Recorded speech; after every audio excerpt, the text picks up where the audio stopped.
A simple grandmother adopts a poor child, then discovers that the child is the heiress of a millionaire. Nobody could have imagined that in that small, simple house in the Beacon Hill neighborhood of Boston, where an elderly gray-haired lady named Lucia lived, one of the most surprising stories the city had ever seen was about to unfold, proving that fate has mysterious ways of bringing together people who should never have met. Subscribe if this story finds you and let me know where in the world you're watching from. At 72 years of age, Lucia Martinez was a discreet presence on the streets of Beacon Hill, one of Boston's most exclusive neighborhoods. With her gray hair always tied in a simple bun, modest clothes, and a slow but determined walk, she seemed just another Latina immigrant who probably worked as a domestic servant in one of the luxurious mansions in the area. What few people knew was that Lucia, after decades working as a cleaner and then housekeeper for some of the city's most influential families, had saved enough to buy a small apartment in the less noble part of the neighborhood, an achievement of which she was immensely proud. On a particularly cold autumn morning, while walking back from the local market with her shopping bag, Lucia spotted a girl of approximately 8 years old sitting alone on a park bench. The child wore worn clothes, had disheveled hair, and her countenance bore that unmistakable expression of someone who hadn't eaten properly for days. "Are you all right, dear?" Lucia asked, approaching cautiously. The girl, who Lucia would later discover was named Sophia, looked up suspiciously.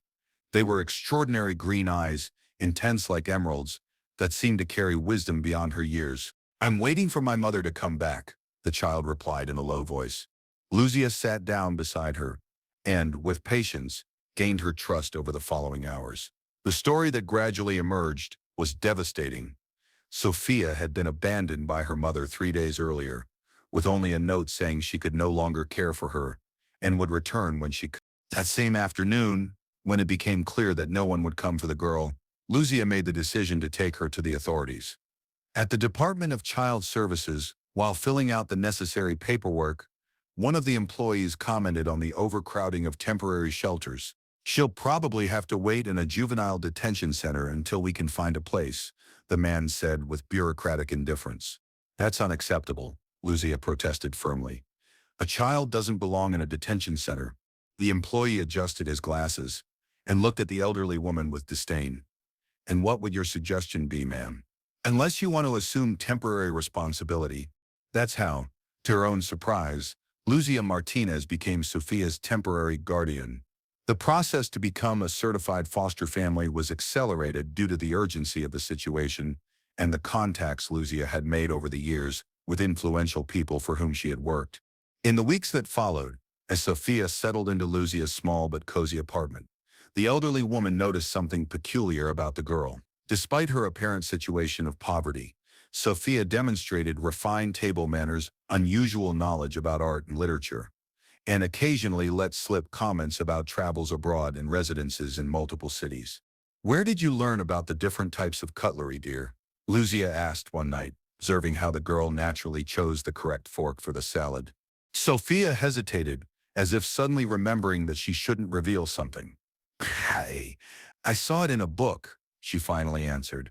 As the months passed, the bond between Lucia and Sophia strengthened. The elderly woman, who had never married or had children of her own, found a new reason to live in the smiles and small daily achievements of the girl. Meanwhile, Sophia flourished under the affectionate and stable care she now received. It was when Lucia decided to enroll Sophia in the prestigious Beacon Hill Primary School that the first problems arose. Although Lucia's work history with influential families helped secure a partial scholarship, the reception they both received at the first parent-teacher meeting was glacial. In the school's elegant auditorium, decorated with crests and portraits of illustrious alumni, Lucia immediately felt out of place among the impeccably dressed mothers and suited fathers. When she introduced herself as Sophia's guardian during the round of introductions, the looks of pity and disdain were almost palpable. "And you are the biological grandmother?" asked Veronica Harrington, president of the Parent-Teacher Association, with a smile that didn't reach her eyes. "I am her legal guardian," Lucia replied simply. "Ah, I see. A case of charity," Veronica responded, pronouncing the last word as if it were something unpleasant. "Well, we hope the little one can adapt to our level of academic demands. Not all children have the cultural background to keep up with our curriculum." Around her, Several parents nodded in agreement, exchanging meaningful glances. A middle-aged man with a severe expression, who had introduced himself as director of the school board, "Our students come from families that have valued excellence for generations. It can be quite intimidating for someone without that history." Despite the hostile environment, Sophia demonstrated extraordinary intelligence from her first day of class. Her essays were eloquent, her mathematical comprehension advanced, and her ability to absorb new languages astonishing. However, this only seemed to intensify the resentment of the other parents, who began to spread rumors that Luzia must be forcing the girl to study excessively to justify her presence in that institution. "The poor child probably doesn't even have time to play," Veronica commented during a fundraising event, loud enough for Luzia, who was serving punch in crystal glasses, to hear, all to satisfy the frustrated ambitions of her what does she call herself? Oh yes, guardian. Birthday parties, social events, invitations for playdates after school. All of this was systematically denied to Sophia, increasingly isolating her among her peers. Luzia observed, helpless, as the bright and sweet girl began to withdraw, becoming more silent and reserved as the months passed. It was during the annual science fair that the situation reached its apex. Sophia's project, a sophisticated model demonstrating principles of renewable energy, clearly surpassed all others.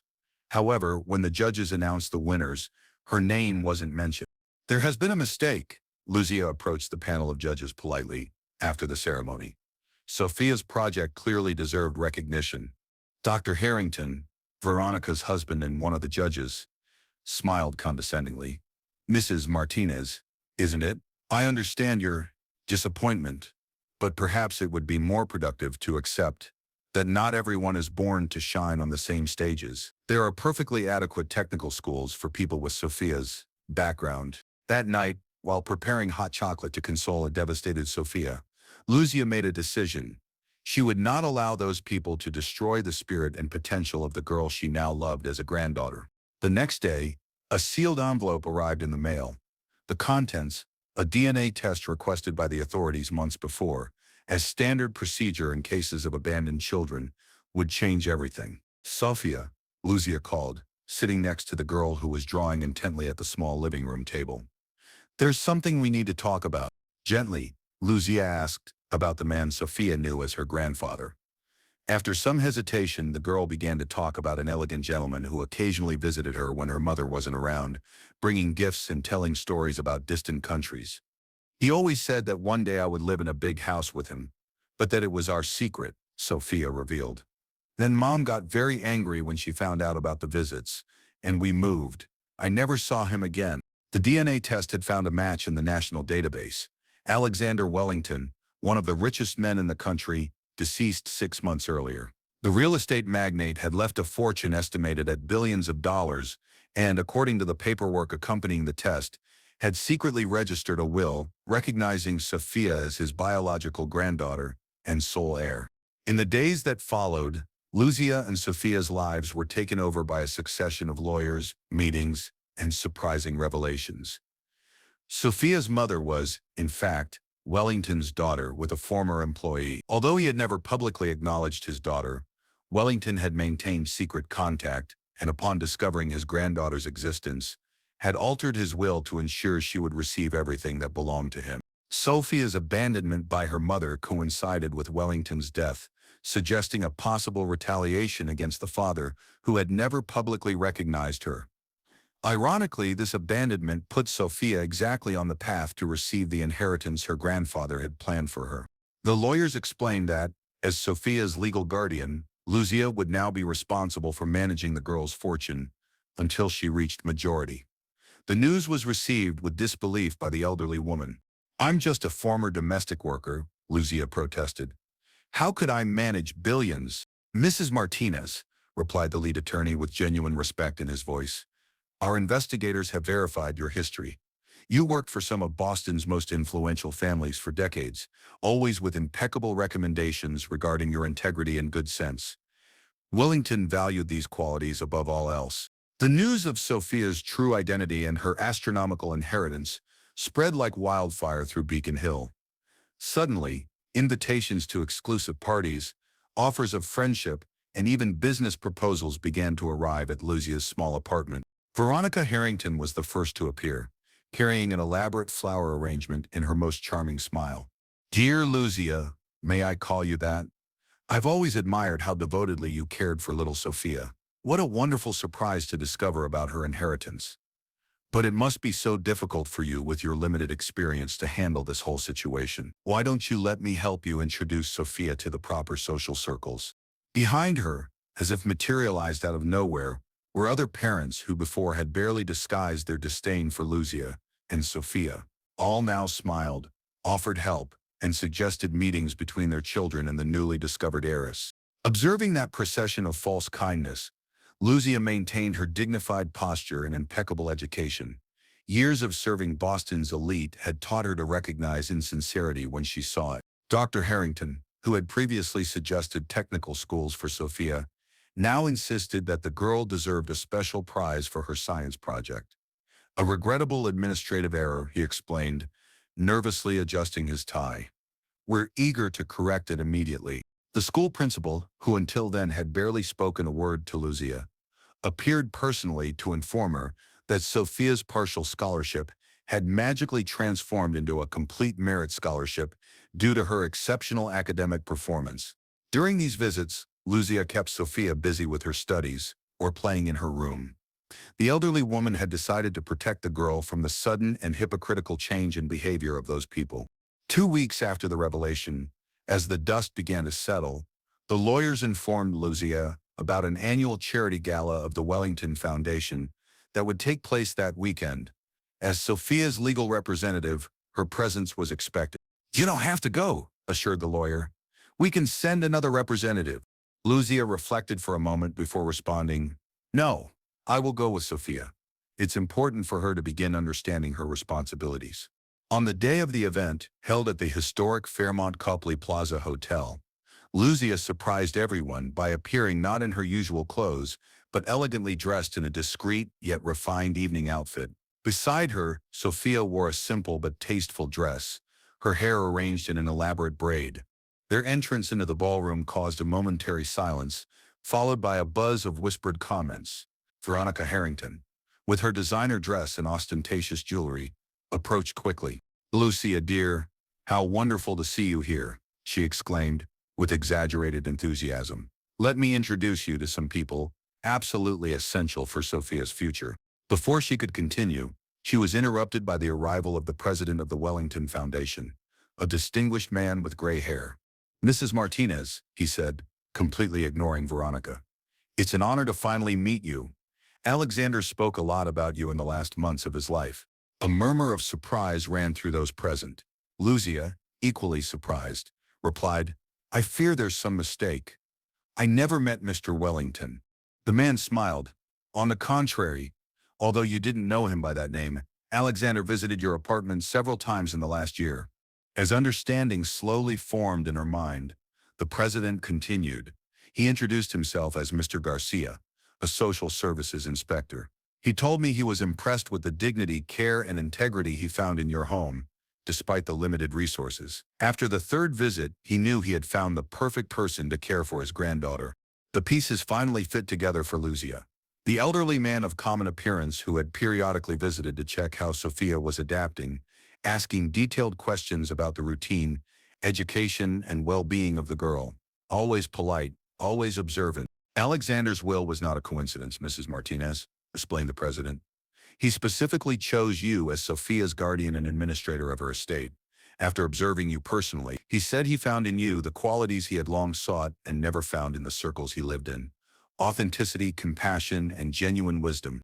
Around them, the faces of Boston's elite registered various degrees of shock and disbelief. Veronica Harrington looked as if she had swallowed something particularly bitter. In the months that followed, Lucia and Sophia established a new normal. Although they now lived in a spacious and comfortable house in the same Beacon Hill neighborhood, Lucia insisted on maintaining a relatively modest lifestyle. Most of the fortune was carefully invested for Sophia's future, with a significant portion directed toward foundations that supported underprivileged children and vulnerable elderly people. At school, Sophia gradually made genuine friendships, while Luzia became a respected presence on the school board, using her newly discovered influence to implement more inclusive scholarship programs and diversity initiatives.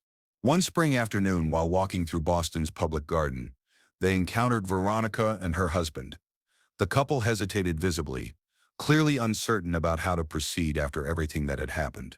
It was Sophia who broke the silence, greeting them politely as Luzia had taught her to do with all people, regardless of who they were. After they exchanged a few cordial words and went their separate ways, Sophia asked, "Grandma Luzia, why are some people only kind when they think they can gain something?" Luzia smiled with the wisdom that only a long life full of experiences can provide. Because they confuse value with price, dear.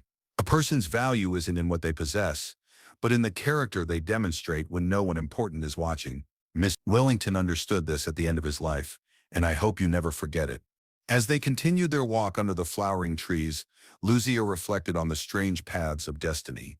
She, who had spent her life serving Boston's richest families, was now responsible for one of the largest fortunes in the country, not for the money she possessed or the connections she had cultivated, but for the simple and unwavering values that had always guided her existence: dignity, compassion, and the courage to do what is right, especially when it is difficult. And so, in the unlikely partnership between an elderly immigrant and an heiress girl, resided a lesson that transcended differences in age, origin, and social status.